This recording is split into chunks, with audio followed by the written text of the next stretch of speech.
a fait une étude, une petite étude cet été avec un stagiaire qui était un stagiaire de licence pro en gestion et protection de la nature de Montpellier. L'idée, c'était d'essayer de voir un petit peu si les traits de vie qui sont donnés dans la littérature sur Calinectes sapidus dans son aire de répartition d'origine se retrouvaient en fait au niveau de ce qu'on observe dans la lagune de Canet, près de chez nous. On se doutait fort que ça allait être le cas, mais on voulait quand même vérifier et puis surtout voir un petit peu de nos propres yeux ces traits de vie, voir un petit peu qu'est-ce qu'il en était de son régime alimentaire, de sa croissance, de sa résistance à la température, à la salinité. Donc voilà, on a fait quelques tests pendant tout l'été qui nous ont permis donc d'avoir quelques éléments et puis surtout même de faire quelques vidéos qui ont été assez sympas sur le régime alimentaire en particulier, qui montrent vraiment l'agressivité ou en tout cas l'attirance de l'animal vers les sources alimentaires qu'on lui propose. Donc voilà, donc c'est Maxime qui a mené cette étude avec moi et on s'est beaucoup appuyé évidemment sur les pêcheurs de Canet, puisque c'est la lagune de Canet qui chez nous est vraiment extrêmement touchée. Alors, je veux bien que tu passes à la suivante, s'il te plaît. Donc, bon, là, je passe rapidement, hein, mais en ce qui concerne l'origine du crabe bleu en Occitanie, en l'occurrence chez nous et en particulier dans le département des Pyrénées-Orientales, on suppose donc ça reste une supposition que l'espèce a traversé l'Atlantique au travers des eaux de ballast, qu'elle s'est installée a priori dans un premier temps dans le delta de l'Èbre. C'est là qu'elle a commencé vraiment à exploser. Là, j'entendais parler de chiffres de l'ordre de 900 à 1000 tonnes de crabes pêchés depuis son arrivée dans le delta de l'Èbre, donc ce qui est relativement énorme. Évidemment, il s'est étendu dans d'autres zones. On a entendu parler de lui en Albanie. En Tunisie, ça commence à arriver, sachant que l'espèce présente en Tunisie majoritairement, c'est une autre espèce, c'est Portunus segnis, qui lui est plutôt un migrant lessepsien, mais le Calinectes sapidus aussi commence à arriver en Tunisie. Et puis, donc, nous, on a vu arriver chez nous des individus d'abord très gros. On n'avait pas de petits individus, c'était vraiment des gros individus. Et comme on connaît les capacités natatoires de l'espèce qui sont de l'ordre de 15 km par jour, hein, on suppose toujours que ces individus, en fait, alimentaient le littoral des PO et puis après, plus loin jusqu'à la Corse, certainement, d'abord à la nage et qu'ensuite la colonisation s'est faite au travers de la reproduction. Donc voilà, on est parti sur cette hypothèse-là, qui était confortée par le fait que jusqu'à présent, on ne voyait pas ou très peu de juvéniles. En fait, on ne voyait même pas de juvéniles jusqu'à quasiment il y a 2 ans. Et c'est cette année vraiment que ça a explosé à ce niveau-là. Alors, diapositive suivante, s'il te plaît. Donc là, juste pour vous resituer l'endroit, la lagune de Canet, c'est une lagune qui se situe près de Perpignan, qui est reliée à la mer par un seul gros, donc un seul canal, qui est alimenté par plusieurs petits cours d'eau. Et c'est une petite lagune, elle fait 4,4 km par 2 km, donc c'est vraiment un tout petit espace qui est très connu pour les anguilles qui sont présentes dans les eaux. En fait, il y a beaucoup d'anguilles. C'est une lagune aussi qui héberge de nombreuses espèces d'oiseaux. On en reparlera justement à la fin. Et puis, c'est une lagune peu profonde. Elle fait à peu près 80 cm de profondeur en moyenne. Donc, c'est vraiment un endroit qui est extrêmement soumis aux variations de la température de l'air, à tout ce qui est pluie, tout ce qui est apport d'eau douce aussi. Ces conditions en fait hydrodynamiques et ces conditions hydrologiques varient extrêmement fortement avec la météo. Donc, pour faire un petit rappel de la colonisation, hein, on a eu quelques individus qui ont été signalés en 2017. En 2018, de quelques individus, on est passé à quelques dizaines d'individus, capturés toujours par les pêcheurs, et qui sont des pêcheurs principalement axés sur la pêche à l'anguille. C'est une pêche traditionnelle vraiment à l'anguille. Donc, quelques dizaines d'individus en 2018. En 2019, ils en ont fait 4 tonnes. Donc là, c'est monté d'un coup. En 2020, on a eu un petit peu moins, mais c'est quand même resté probablement entre 1 et 2 tonnes de crabes capturés. Donc là, on a commencé à se poser des questions, à se demander s'il n'y avait pas un petit effondrement de la population. Mais on était quand même dans le doute. Et puis, en 2021, quand on a démarré le stage, on avait des difficultés à s'approvisionner en crabes, on n'en trouvait pas. Mais par contre, les pêcheurs de la lagune nous disaient on récupère des tout petits individus. Des individus qui font 2 cm, 2-3 cm. Donc, au départ, c'était quelques petits juvéniles. Et puis, au fil du temps, en fait, ces quelques juvéniles sont devenus des centaines de juvéniles. Donc là, je vous parle de quelques juvéniles en avril. On en avait quelques centaines déjà en mai. Et puis, petit à petit, on s'est rendu compte que ces crabes grandissaient à une vitesse fulgurante pour arriver, vous le verrez plus tard, à quasiment une taille subadulte ou en tout cas une taille de reproduction à la fin de l'été. Donc ça a été c'est ça donc l'historique de Canet. C'est donc on avait quelques individus en 2017 et 4 ans plus tard, là ils évaluent à peu près à 50 000, 60 000 individus capturés. Voilà, pour à peu près 5 tonnes actuellement. Ils en sortent toujours autant, tous les jours actuellement. On les a vus en début de semaine, là, enfin en fin de semaine dernière, pardon, ils sont toujours sur des pêches aussi colossales. La diapositive suivante, s'il te plaît. Donc, pour ce qui est du travail en labo, donc nous, on voulait vraiment caractériser les traits de vie en laboratoire. Il a fallu se baser sur des crabes donc, prélevés en milieu naturel. Ces crabes donc, sont venus majoritairement de la lagune de Canet. Donc, on a pu démarrer nos manips quand on en a eu sous la main à disposition, et en particulier des gros et des petits à partir du mois de mai. On en a quelques-uns aussi au départ qui ont été collectés à l'ECAT, des très gros individus qui faisaient plus de 22-23 cm de carapace, donc vraiment des très, très grosses bêtes. Donc, ces crabes, la première chose à faire, ça a été de les maintenir en aquarium. Il n'y a pas de difficulté majeure à les maintenir, si ce n'est qu'ils sont extrêmement cannibales et qu'il y a beaucoup de concurrence entre eux. Donc, il faut faire attention, il faut bien les nourrir et bien les surveiller quand ils sont maintenus en groupe. Sinon, il n'y a pas de difficulté particulière. Et puis, le deuxième point, c'était d'arriver à les identifier. Donc, on a testé plusieurs méthodes de marquage, en fait. Et la première méthode, ça a été d'utiliser un marqueur indélébile qui permettait d'écrire en blanc sur la carapace. Donc, on s'est rapidement rendu compte que, en fait, comme ils se montent dessus les uns les autres, qu'ils n'arrêtent pas de se nettoyer la carapace, ça disparaissait assez rapidement. Au bout de 15 jours, il ne restait plus rien. Donc, il fallait constamment revenir dessus et refaire les codes.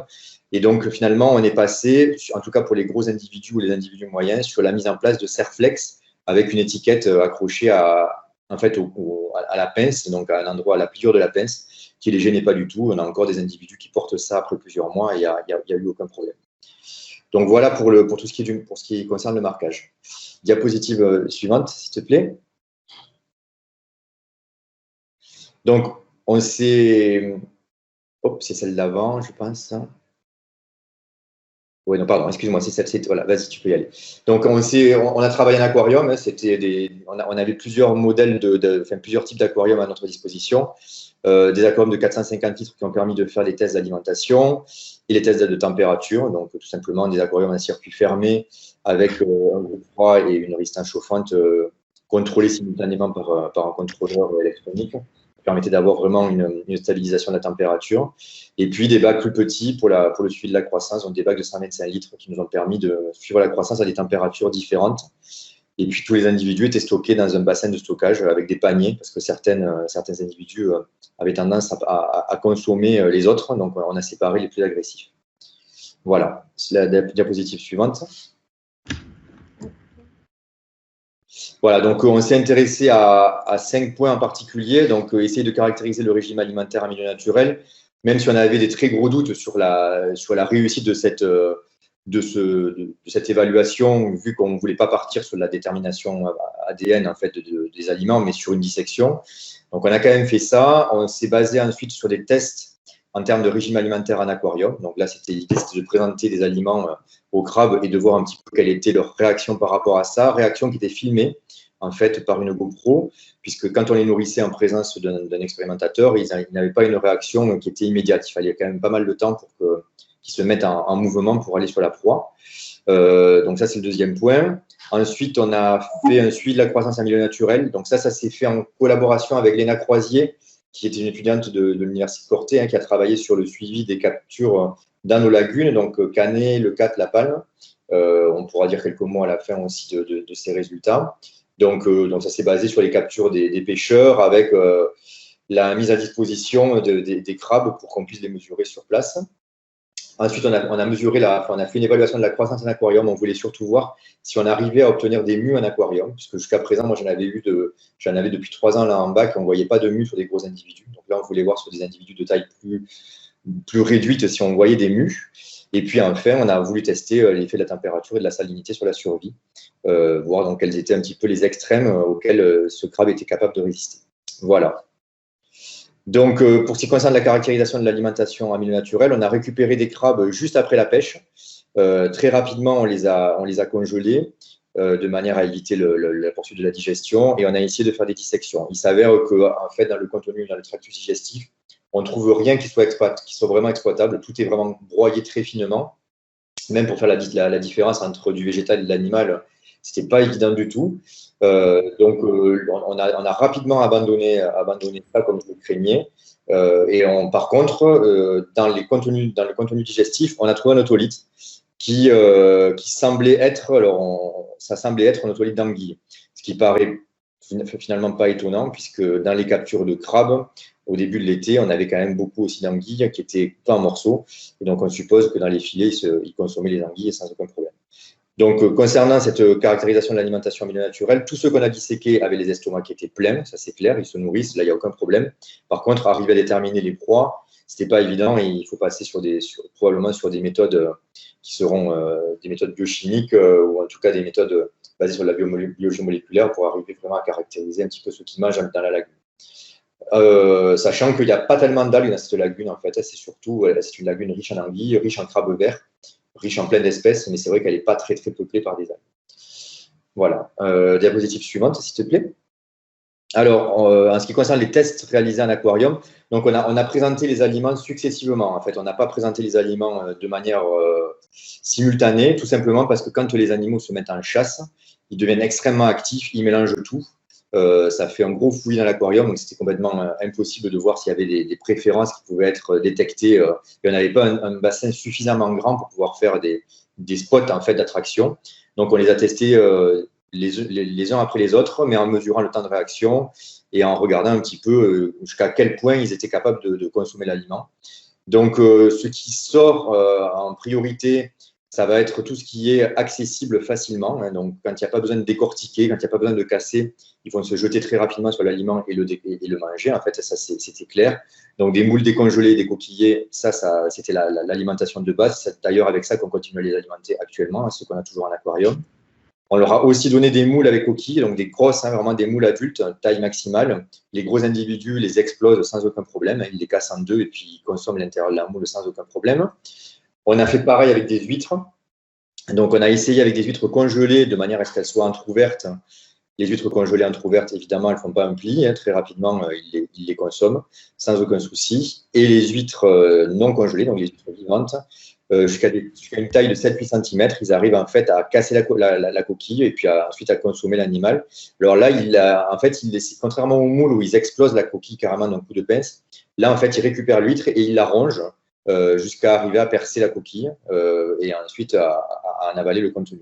Donc, c'est plutôt je pense que c'est beaucoup plus compliqué pour eux d'exploser la coquille de l'huître. Ils n'y arrivent pas, en tout cas, ou alors en tout cas pas sur des huîtres de taille moyenne. Et donc là, ils vont ronger petit à petit jusqu'à arriver au tissu de l'huître. On a essayé aussi beaucoup de vers et d'annélides, donc les appâts de pêche. Là, il n'y avait pas une attirance particulière. Ça paraissait pas très appétant pour eux.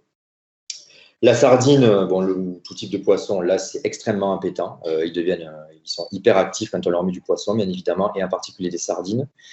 Pour vous donner un ordre, un résultat d'expérience complémentaire qu'on a fait avec les nasses, justement, on a voulu tester des nasses à un moment donné, des nasses pliantes, donc avec une maille assez épaisse, mais une maille quand même en fibre, pas rigide. Et donc, on a mis en fait dans cette nasse entre autres des sardines et également du poulet. Et on s'est rendu compte très vite que les crabes rentraient dans la nasse, mais pas par l'ouverture qui était prévue. En fait, ils passaient par-dessous, ils découpaient la maille et ils rentraient dans la nasse en découpant la maille de la nasse. Donc, ils ont découpé complètement le fond de la nasse en quelques minutes pour aller chercher les appâts. Et la sardine, donc, ça s'était révélé déjà un appât hyper intéressant pour essayer de les capturer à la nasse, sauf que ça marche bien en bassin parce qu'ils n'ont rien à manger d'autre que ça.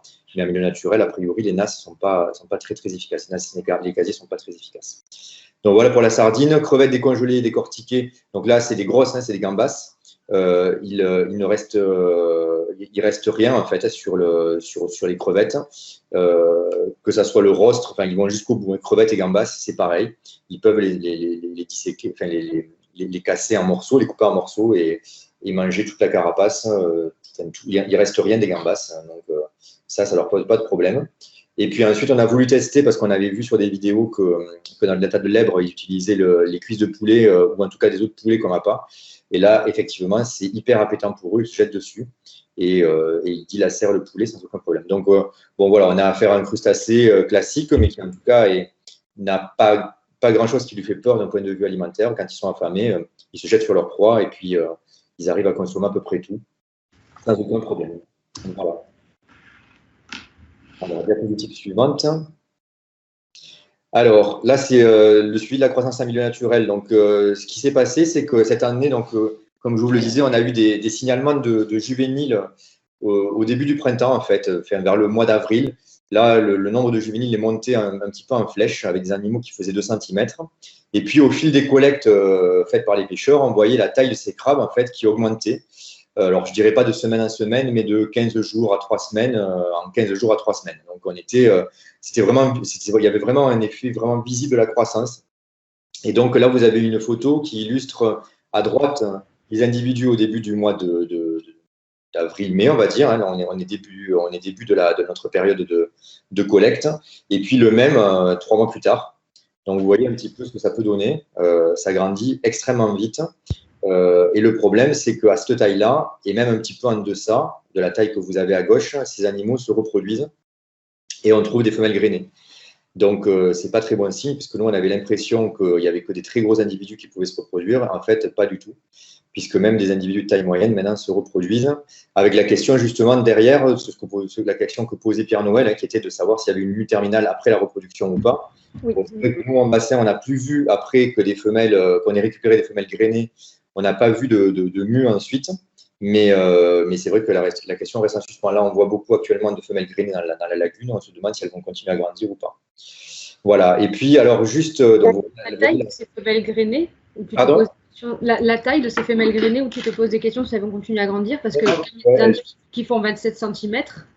Voilà, donc là, en fait, les femelles grainées actuellement, là, on en a récupéré une vendredi dernier, elle doit faire entre 11 et 12 cm de pointe à pointe. Donc, c'est un petit animal encore, mais qui est bien grainé.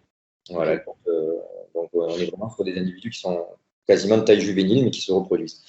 Et ce qui nous a semblé, alors on n'a pas la confirmation, mais ça m'étonnerait que des individus soient restés tout petits alors que tous les autres grandissaient, c'est qu'on a vu réapparaître en gros, dans le courant du mois d'août, de nouveau des petits individus. Et en fait, ces petits individus de 2 cm, ils doivent correspondre à la période de reproduction qu'on a observée en fait aussi en avril-mai, puisque en avril-mai, il y avait déjà des femelles grainées. Puis il n'y en a plus beaucoup pendant l'été, et puis de nouveau là, en septembre, il y en avait. Donc il semblerait qu'il y ait 2 périodes de reproduction, une qui se passe au printemps, avril-mai, avec une arrivée des juvéniles qui se fait durant l'été, et puis une deuxième phase de reproduction qui se fait probablement en septembre, là, avec des juvéniles qui vont arriver entre octobre et novembre, qui vont se mettre en léthargie. Et c'est ceux qu'on retrouve ensuite à toute petite taille au mois d'avril. Et là, ils vont avoir une croissance fulgurante pour atteindre leur taille de reproduction dans les mois qui suivent. Voilà. Diapositive suivante, s'il te plaît. Alors, en ce qui concerne la croissance en aquarium, on a été confronté également, évidemment, au problème de cannibalisme. Il est clair que les animaux qui muent, quand on les maintient en groupe, ils se font de suite manger par les autres, qui mangent, enfin, ceux qui n'ont pas mué mangent la carapace qui a été, mangent l'exuvie et vont manger aussi le crabe qui est mou, bien évidemment. Donc, on se retrouvait avec des crabes en surface qui passaient leur temps à nager près de la surface de l'aquarium pour éviter de se faire consommer par les autres. Et puis, donc ça c'est la première chose qu'on a observée. Et deuxième chose qu'on a vue, c'est que ces crabes, donc, quand on arrivait à les récupérer, en fait, montraient souvent des blessures, des pattes perdues, des pinces perdues. Et en ce qui concerne les pattes, en fait, les pattes natatoires ou les pattes pour les déplacements, on s'est rendu compte qu'après une mue, on avait une régénération qui était hyper importante et que le crabe, finalement, en 2-3 mues, certainement, pouvait régénérer complètement ses appendices. Mais ce qui nous a surpris, c'est que dès la première mue, il y avait une régénération qui était déjà très, très forte, qui lui permettait de retrouver toute sa liberté de mouvement. Donc, pour la suite du suivi de la croissance, donc diapositive suivante, s'il te plaît. Donc, on observe en fait une augmentation de taille moyenne d'à peu près 43% après chaque mue, sachant que le maximum qu'on ait pu observer, c'était 2 mues successives sur un même individu. On n'a jamais pu aller jusqu'à présent plus loin que 2 mues successives. Donc, une croissance quand même très, très forte entre chaque mue. Pas de lien avéré a priori entre la croissance et la température, puisqu'on a fait des tests à des températures différentes, entre 22 et 30 degrés. On n'a pas vu une fréquence de mue plus importante ou une arrivée des mues de la première mue plus importante si on était à température importante. Mais par contre, on a observé sur un individu, celui que vous avez en photo, le résultat d'une mue assez spectaculaire, hein, puisque vous l'avez avant la mue vendredi soir et après la mue le lundi matin. Donc vous voyez la croissance que ça peut avoir. C'est assez phénoménal et donc ça explique bien qu'effectivement, en 3 mois, ils passent de 2 cm à leur taille adulte quasiment, ou en tout cas à une taille de reproduction. Donc, il faut savoir que donc, ces individus juvéniles, en aquarium, on a observé des promenades prénuptiales, donc le moment où le mâle se met sur la femelle et va la protéger, va même la nourrir a priori, et se promener comme ça pendant plusieurs jours avec elle. On a observé aussi des accouplements, donc là, ils ne sont pas l'un sur l'autre avec le mâle qui protège la femelle, mais ils sont face à face et le mâle bloque la femelle. Et donc là, on a, en fait, au niveau de l'abdomen, on a un recouvrement de l'abdomen de la femelle qui recouvre celui du mâle, et là, on a vraiment eu un accouplement. Par contre, cette femelle-là, on l'a gardée et on n'a pas eu de ponte. Et ça, on suppose que comme ils font beaucoup de migrations, hein, donc ça, c'était Léna, entre autres, qui l'avait montré dans son rapport, et puis on le sait dans la littérature, ils vont beaucoup, enfin, les femelles vont beaucoup vers le douce à un moment, vont revenir vers la mer à d'autres. Comme on les a maintenus toujours à salinité constante, on n'a certainement pas pu déclencher la ponte. Mais donc, en tout cas, des accouplements sur des petits individus, ou en tout cas des individus tels que vous voyez là sur la photo, il n'y a pas de problème, ça se produit. Voilà, donc on a ensuite testé la température, l'effet de la température et de la salinité sur la survie. Donc là, on a mis des crabes tout simplement un par un dans des bacs sur lesquels on a fait varier température et salinité séparément. Donc d'un côté température et de l'autre côté, dans notre bac, on faisait varier la salinité. Donc, on s'est rendu compte qu'on avait une résistance possible entre 3 degrés et 37 degrés. Alors, le 3 degrés ne m'a pas trop surpris. Je dois dire que 3 degrés, bon, on en a même mis au frigo. Et puis, quand vous les remettez dans l'eau directement, ils repartent instantanément. Donc, ça, ce n'est pas un problème. Par contre, 35 degrés, là, je ne m'attendais pas du tout. 37 degrés, c'est vrai que ça fait quand même très, très haut. Quand vous mettez la main dans l'eau, le bac, il est quand même particulièrement chaud. Et le crabe était en pleine forme. On a arrêté l'expérimentation. En fait, au bout de 37 degrés, nous, on avait du mal à chauffer 450 litres d'eau à plus de 37 degrés. Donc, on a arrêté. Mais le crabe est toujours là, il est toujours en vie, ça ne lui a posé aucun problème. Alors, ce n'est pas le cas de tous les individus. Sur les quelques gros individus qu'on a testés, on a parfois eu de la mortalité à 30 degrés. Voilà, c'est quand même assez variable, mais la plupart des individus de taille moyenne résistent sans problème au-delà de 35. Voilà, et pour la salinité, donc on a testé de manière radicale l'eau douce. On a voulu voir ce qui se passait si on les passait en eau douce. Bon, ça ne leur plaît pas trop. Ils se figent un petit peu et puis au bout de 24 heures, on finit par avoir de la mortalité. Par contre, dès lors qu'on passe à 2 à 3 grammes par litre de sel, là, par contre, il n'y a plus de problème. Là, ils tiennent indéfiniment. Donc, en eau dessalée, il n'y a pas de souci. On a observé aussi une très bonne résistance à une forte salinité. Jusqu'à 45-50 grammes par litre, il n'y a pas de problème particulier. On en a monté un jusqu'à 60 grammes par litre avec là une sorte de mise en sommeil, en léthargie. En fait, l'animal a arrêté de bouger et quand on l'a redescendu en salinité, il a retrouvé un comportement normal. Donc voilà, là encore, moyenne résistance certainement. Et puis, alors là, c'est juste une observation qui découle de petits accidents dans le laboratoire. C'est qu'en fait, on s'est rendu compte que ces crabes, quand ils nous échappaient, on les retrouvait plusieurs pièces plus loin. Donc, ils sont capables de faire plusieurs dizaines de mètres hors de l'eau sans souci. Et on les retrouve 24 heures après, vivants, bien évidemment. Donc, ça peut sous-entendre qu'en milieu naturel, sur une nuit fraîche ou après une pluie, ils sont capables certainement de se déplacer d'un endroit à un autre et d'aller coloniser des bassins différents d'une lagune sans aucun problème. Voilà. Donc, en conclusion, bon, croissance très rapide, hein, ça, c'est ce qui nous a le plus surpris, en fait. Hein, c'est qu'on imaginait bien que ça grandissait vite, mais quand même pas aussi vite. Qu'a priori, donc là, on recentre sur Canet, hein, c'était les conclusions du rapport de Maxime, mais donc, a priori, cette espèce est capable de s'alimenter de toutes les espèces aquatiques présentes dans l'étang. On sait que ce crabe aux États-Unis est capable de s'attaquer au caneton. Ça a été vu aussi dans le delta de l'Èbre, hein, donc il peut y avoir un impact sur la vie faune quand même assez marqué.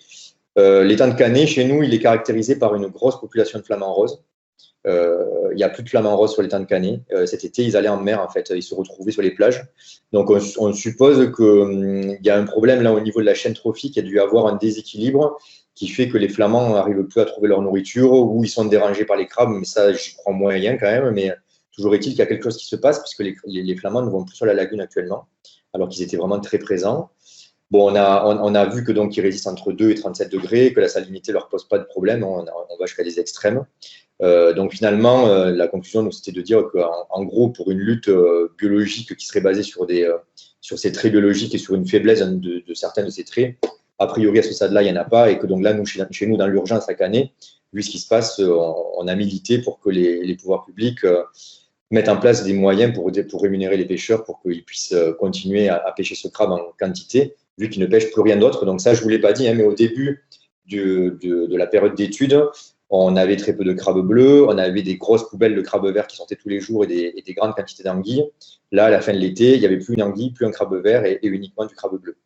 Donc, est-ce que les crabes verts, est-ce que les anguilles ont été consommées? Est-ce qu'ils sont sortis? Est-ce qu'ils sont dans une zone de l'étang à l'abri du reste? On ne sait pas trop, mais toujours est-il que là, actuellement, il n'y a plus rien, si ce n'est du crabe bleu qui sort dans les collectes.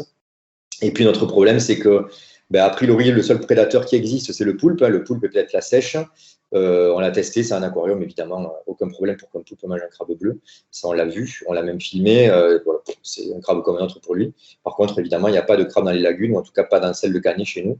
Et donc, ça ne sera pas un moyen de lutte. Et ce d'autant qu'en plus, chez nous, l'espèce, elle est surpêchée. Le poulpe est vraiment extrêmement surpêché. On n'en voit quasiment plus en milieu naturel actuellement. Et donc, ça ne va pas aider quand il y a des crabes migrants là, qui utilisent la mer comme corridor pour aller d'une lagune à une autre pour éradiquer un petit peu, ou en tout cas pour limiter la propagation. Donc voilà. Donc on est finalement, en conclusion, on arrive sur les mêmes traits de vie que ce qu'on observe aux États-Unis. Et c'est vraiment la croissance là, qui nous a le plus marqué. Et la résistance aussi aux paramètres, et en particulier à cette température haute, à 37 degrés, ça veut dire que si on compte sur une canicule en été pour venir à bout de la population de crabes bleus, tout sera mort avant que le crabe bleu commence à en subir des effets.